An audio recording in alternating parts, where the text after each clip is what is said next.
Bismillahirrahmanirrahim. Assalamualaikum warahmatullahi wabarakatuh. Jumpa lagi dengan channel Sosio Bakti. Para pembelajar dimanapun Anda berada, bagaimana kabarnya? Semoga selalu sehat dan bahagia dan selalu meningkatkan kemampuan dan pengetahuan ya, dengan banyak literasi.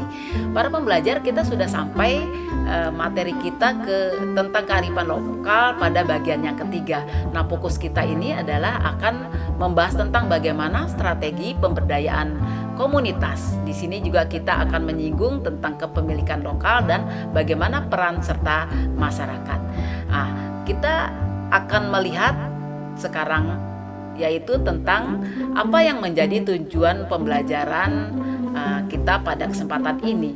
Nah, melalui pengamatan, literasi, diskusi, diharapkan semuanya dapat mengidentifikasi, menjelaskan konsep pemberdayaan komunitas, dapat menunjukkan juga bagaimana partisipasi warga masyarakat dalam pemberdayaan komunitas, lalu bisa mengidentifikasi strategi dan agenda aksi pemberdayaan, serta dapat menggunakan pemahaman tersebut dengan sikap syukur kepada Tuhan Yang Maha Esa, ingin tahu, peduli, bekerjasama, dan bertanggung jawab. Nah, semua tujuan pembelajaran ini didasarkan kepada kompetensi dasar seperti yang sudah kita pahami bersama 3-4, yaitu mendeskripsikan pengetahuan bagaimana melakukan strategi pemberdayaan komunitas dengan mengedepankan nilai-nilai kearifan lokal di tengah-tengah pengaruh globalisasi. Kemudian keterampilannya adalah semua diharapkan kalian mampu untuk merancang, melaksanakan, dan melaporkan aksi pemberdayaan komunitas dengan mengedepankan nilai-nilai kearifan lokal di tengah-tengah pengaruh globalisasi. Nah, para pembelajar sekalian, kalau sekiranya video ini bermanfaat bagi kita semuanya, mari dibantu untuk beribadah dengan memberikan like, kemudian men-share, dan bagi yang belum subscribe. Terima kasih semuanya atas ibadahnya. Nah, kita lanjut kembali pada konsep pemberdayaan. Pada kesempatan yang lalu, pertemuan kedua dari kearifan lokal, kita sudah singgung ya, satu tokoh Ivy ini 1995 tentang apa yang dimaksud dengan konsep pemberdayaan ya. Empowerment, memberi daya, yaitu memberi power atau kekuatan kepada pihak yang kurang berdaya. Siapa yang kurang berdaya? Tentunya saja kita akan melihat pada masyarakat tertentu yang kita akan tuju, yang akan kita bantu untuk memberikan pemberdayaan di masyarakat atau komunitas yang diharapkan ya.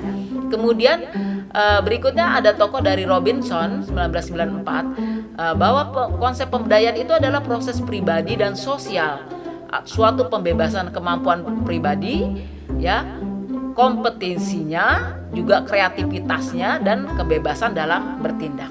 Nah, PN membantu kliennya untuk mendapatkan daya dan kekuatan dan kemampuan untuk mengambil keputusan dan tindakan yang akan dilakukan berhubungan dengan diri klien tersebut. Nah, ini kata PN 1997 ya. Nah, kemudian ada tokoh lagi, Sutoro Eko. Ini ada dua konsep yang dikemukakan, yaitu yang pertama menempatkan posisi berdiri masyarakat ya. Jadi masyarakat adalah subjek bukan objek nih, di dalam kewajiban negara untuk memberikan layanan publik. Nah, yang kedua adalah terbuka ruang untuk mengembangkan potensi sumber dayanya sendiri. Nah, jadi membantu bagaimana masyarakat ini bisa terbuka di dalam mengembangkan apa yang mereka miliki.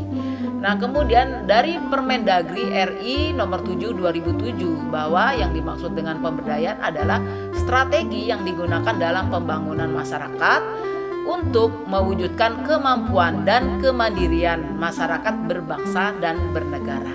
Nah, itu adalah konsep-konsep pemberdayaan komunitas dari tokoh-tokoh yang kita kemukakan.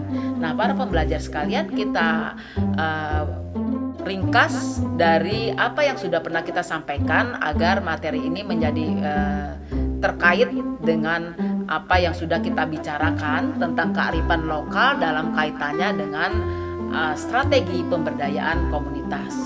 Nah, apa pengertian dari pemberdayaan itu sendiri? kita simpulkan dari apa yang sudah kita dengar dari para tokoh tadi, yaitu membuat sesuatu berdaya atau mempunyai daya atau mempunyai kekuatan. Kemudian juga tujuan dari pemberdayaan itu di sini adalah membuat masyarakat yang tidak berdaya menjadi berdaya, ya, memiliki kekuasaan, kekuatan, pengetahuan dan kemampuan dalam memenuhi kebutuhan hidupnya baik secara fisik, ekonomi maupun sosial, seperti kepercayaan diri dan menyampaikan aspirasi. Nah, kemudian komunitas, ya, secara singkat kita ingatkan kembali bahwa komunitas itu adalah sekumpulan individu yang mendiami lokasi tertentu yang biasanya terkait dengan kepentingan yang sama. Ini Riantara, ya. Kemudian dari Winger itu sekumpulan orang yang saling berbagi masalah, perhatian dan kegemaran terhadap satu topik, memperdalam pengetahuan dan keahlian dan saling berinteraksi. Nah, kemudian yang ketiga, Crow dan Allen, bahwa komunitas adalah komponen, ya, memiliki 3 komponen, ya, yang dimiliki oleh komunitas. Yang pertama adalah berdasarkan lokasi dan tempat, 2 berdasarkan minat, 3 berdasarkan komuni, ya, atau perkumpulan. Nah, kita melihat selanjutnya adalah kearifan lokal. Kita simpulkan bahwa kearifan lokal itu adalah suatu kekayaan budaya lokal yang mengandung kebijakan hidup, pandangan hidup, way of life, ya, way of life yang mengakomodasi kebijakan atau wisdom dan kearifan hidup. Nah, selanjutnya apa kaitannya antara kearifan lokal, ya, dengan program pemberdayaan komunitas di tengah pengaruh globalisasi. Nah, kok kearifan lokal ini adalah menjadi modal, menjadi dasar bagaimana kita akan memberdayakan masyarakat, ya, menjadi jalannya bagaimana kita akan melakukan pemberdayaan dengan apa yang mereka miliki. Bukan kita menciptakan sesuatu di luar dari yang mereka miliki, tetapi pemberdayaan ini dilakukan atas dasar dari kearifan lokal. Sehingga dengan memanfaatkan kearifan lokal yang ada, kita meningkatkan mutunya, ya, kemudian meningkatkan hasil perekonomian yang ada tentunya, dan akhirnya tentu melestarikan apa yang sudah ada di dalam masyarakat, ya. Jadi memiliki nilai yang positif. Nah, selanjutnya bagaimana partisipasi, ya. Ini dulu kita konsep pemilikan lokal dulu, ya. Disebutkan bahwa seperti yang disebutkan sudah kita bahas dalam kesempatan yang lalu, yaitu tentang sumber daya lokal, ya, dan kearifan lokal di dalam masyarakat itu merupakan komponen-komponen kepemilikan lokal yang tentunya menjadi dasar dari bagaimana pemberdayaan komunitas. Nah, juga konsep pemilikan lokal berkaitan dengan penguasaan tanah, ya. Ini juga sangat penting untuk diingatkan bahwa dalam masyarakat tradisional, di dalam masyarakat pedesaan tentunya yang akan dilakukan bagaimana pemberdayaan komunitas, kita harus melihat bahwa mereka ada dasar yang paling penting dalam kehidupan mereka adalah penguasaan akan tanah, ya. Jadi ada 2 aspek kepemilikan dan penguasaan, yaitu penguasaan yang dianggap sangat esensial dalam sistem agraria. Jadi ini akan sangat menentukan tingkat distribusi dari kesejahteraan suatu masyarakat, ya. Selain juga apa yang sudah kita jabarkan pada kesempatan yang lalu tentang bagaimana kearifan lokal yang dimiliki oleh setiap masyarakat yang sangat beragam, yang sangat berbeda-beda dalam bentuk yang nyata atau dalam bentuk yang tidak nyata, ya. Juga selain juga potensi, ya, dari sumber daya lokal yang mereka miliki, dari sumber daya alam yang beraneka ragam sampai kepada sumber daya manusia yang dimiliki oleh masyarakatnya. Nah, Wikipedia sendiri menganggap bahwa yang dimaksud dengan kepemilikan itu adalah suatu kekuasaan yang didukung secara sosial untuk memegang kontrol terhadap sesuatu yang dimiliki secara eksklusif dan menggunakan untuk tujuan pribadi. Nah, ini adalah kepemilikan. Nah, semua masyarakat tentu memiliki dasar-dasar ini, ya. Komunitas yang ada dalam masyarakat ini biasanya mereka memiliki dasar-dasar ini, dan bagaimana mereka menyadari kepemilikannya itu untuk dikembangkan lebih untuk kesejahteraan mereka, sehingga itulah yang akan menjadi dasar bagaimana aksi pemberdayaan masyarakat ini bisa dilakukan kepada mereka, ya. Selanjutnya, bagaimana partisipasi masyarakat ini atau dasar-dasar dari partisipasi masyarakat ini untuk dilibatkan di dalam membangun masyarakat tersebut atau komunitas tersebut, ya.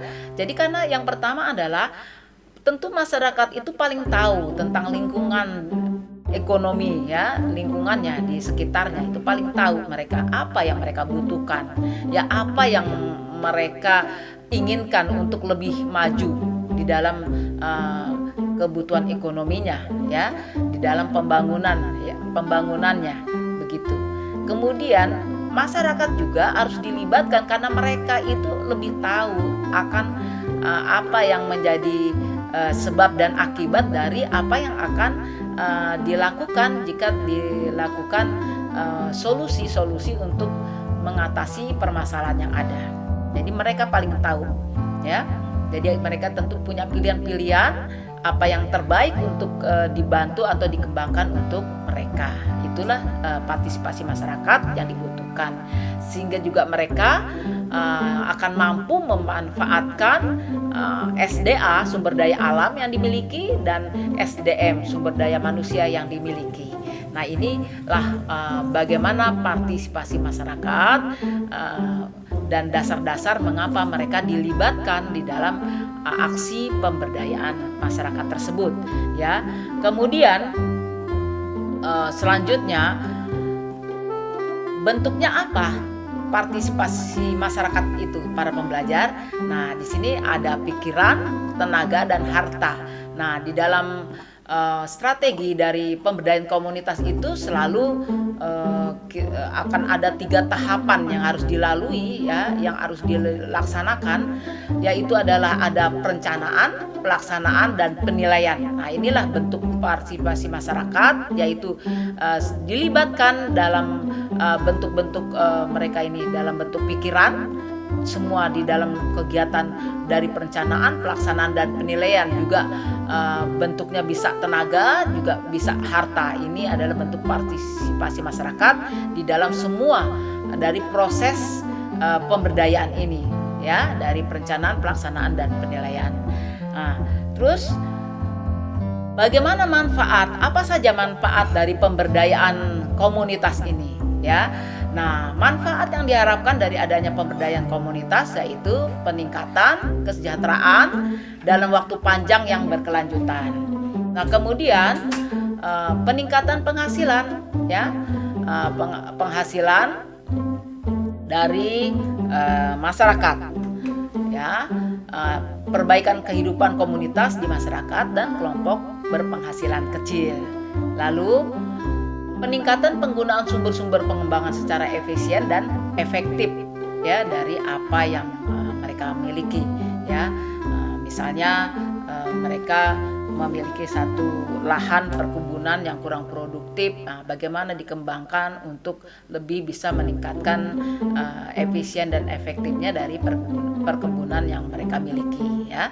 Kemudian proses pengembangan yang lebih demokratis, ya.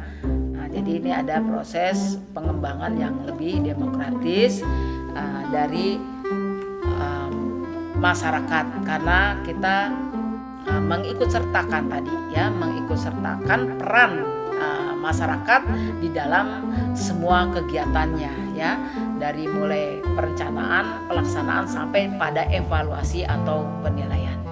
Nah, terus strateginya seperti apa, ya, dari pemberdayaan komunitas. Nah, kita di sini bisa melihat dari konsep tokoh, ya, dari Eliot itu tentang strategi pendekatan yang bisa dilakukan di dalam pemberdayaan komunitas. Ada 3 strategi di sini, yaitu pendekatan. Di sini ada pendekatan ada pendekatan kesejahteraan, ya sebentar ganti. Ada pendekatan pembangunan, pendekatan pemberdayaan. Nah, apa yang dimaksud dengan pendekatan kesejahteraan?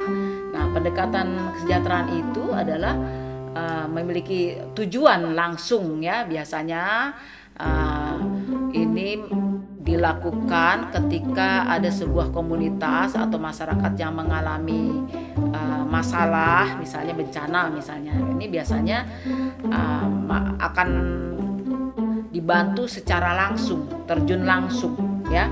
Jadi bantuan langsung ke daerah yang terkena masalah atau bencana tersebut. Kemudian pendekatan yang berikut di dalam strategi pemberdayaan komunitas adalah melalui pendekatan pembangunan. Nah, ini biasanya perhatiannya dipusatkan pada pembangunan untuk meningkatkan kemandirian, ya, kemampuan untuk meningkatkan keberdayaan masyarakat. Nah, ini adalah pendekatan pembangunan. Selanjutnya adalah pendekatan pemberdayaan.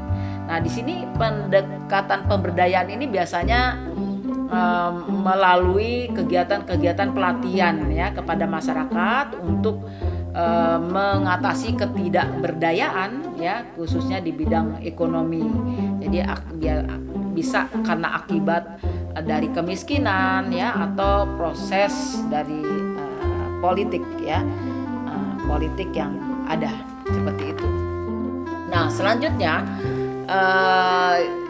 setelah yang pertama tadi dari strategi pendekatan, yang kedua adalah pemberdayaan melalui nilai-nilai kearifan lokal, ya. Seperti kita pahami tadi, kearifan lokal itu adalah pandangan hidup dan pengetahuan lokal yang tercipta dari adaptasi suatu komunitas yang berasal dari generasi ke generasi. Nah, apa yang bisa dilakukan dalam pendekatan kearifan lokal antara lain adalah satu yang bisa dilakukan, bisa tentunya kita harus menghormati, ya, menjunjung tinggi apa yang menjadi hak asasi manusia. Nah, itu strategi-strategi yang harus dilakukan kalau di dalam pendekatan melalui kearifan lokal. Yang kedua adalah kita harus komitmen membangun masyarakat adat, ya.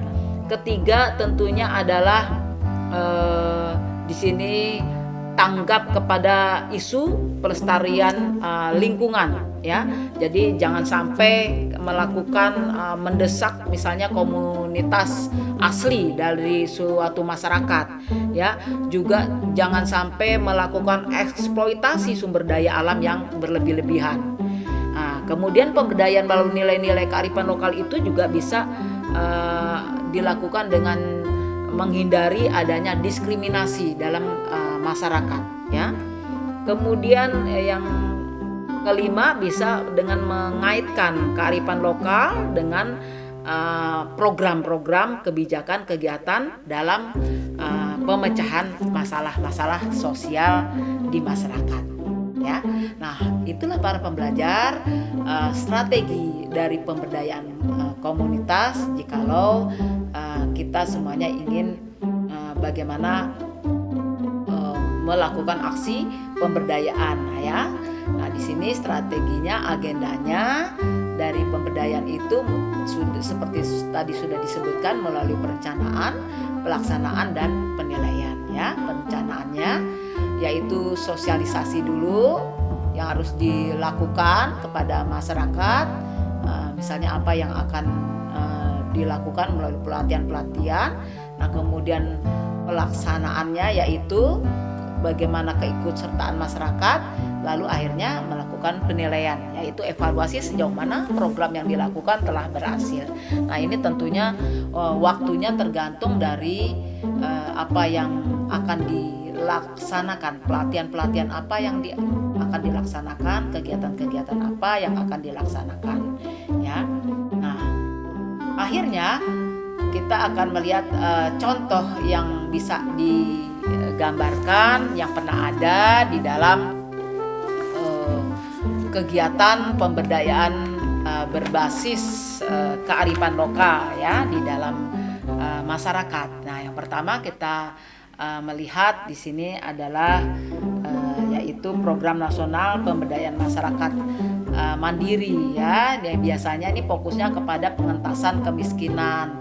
Apa yang dilakukan biasanya di sini adalah dengan meningkatkan keterampilan ya SDM, yaitu mengajarkan kepada kerajinan kreatif yang nantinya bisa dijual sehingga menghasilkan pendapatan. Ya, ini pengentasan kemiskinan dan kesenjangan.